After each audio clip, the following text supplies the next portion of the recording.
प्रिय मित्रों नमस्कारम। मनुष्य अपना अधिकांश जीवन अपने मूल चक्र पर ही व्यतीत कर देता है।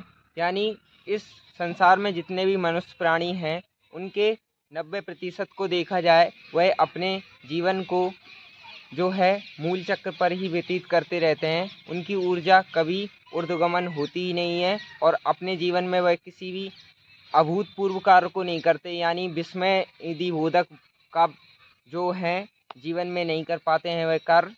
इसलिए अपनी ऊर्जा को ऊपर उठाने के लिए आपको अपने चक्रों की जागृति के लिए शरीर में विभिन्न प्रकार की क्रियाओं को करते रहना चाहिए।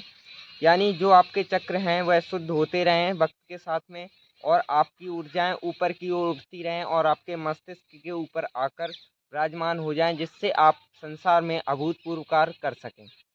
जिसके लिए आपको सर्वप्रथम में सभी लोगों को यह हिदायत दी जाती है कि वह अपने जीवन में ब्रह्मचर्य रूपी व्रत को धारण करें और अपना जीवन सुख में व्यतीत करें।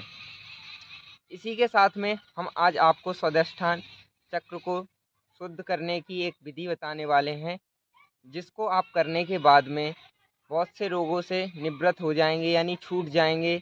जैसे कि आपके जननेंद्रिय और गुदाद्वार से संबंधित रोग, बवासीर इत्यादि के रोग आपके सही हो जाते हैं। और महिलाओं के लिए ये आसन बहुत ही महत्वपूर्ण है, या यह क्रिया बहुत ही महत्वपूर्ण है और अन्य सभी प्रकार के रोग समाप्त हो जाते हैं महिलाओं के।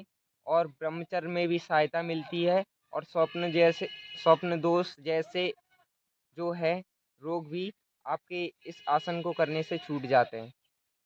आपको इस आसन को करने के लिए जो है सर्वप्रथम अपने पैरों को इतना, यानी एक हाथ का गैप देते हुए नीचे से दूर कर लेना है और श्वास भरते हुए अपने जो है जितनी क्षमता है उसके साथ में अपनी गुदाद्वार और जननेंद्रिय को नाभि की ओर खींचना है।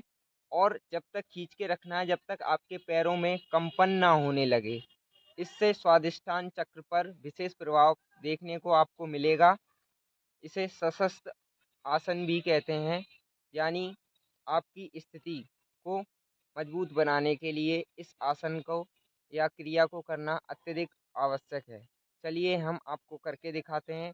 ये आंतरिक क्रिया है, आपको बाहर से नहीं दिखाई जा सकती, लेकिन आप भावनाओं को समझिए और किस प्रकार से करना है इस विधि को समझने का प्रयास कीजिएगा।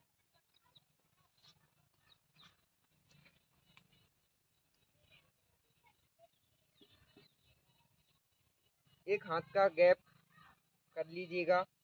उसके बाद में अपने हाथों को ऐसे खोलते हुए नीचे की ओर रखिए और श्वास भरते हुए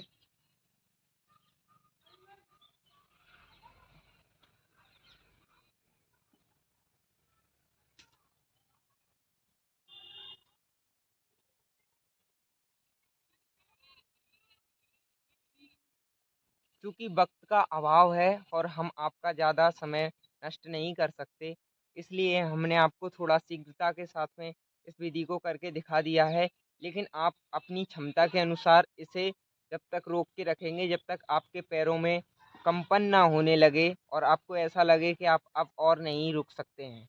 इस विधि को आप एक बार कीजिएगा, यानी सुबह से शाम में आपको एक बार ज़रूर इस विधि को करना है। धन्यवाद मित्रों।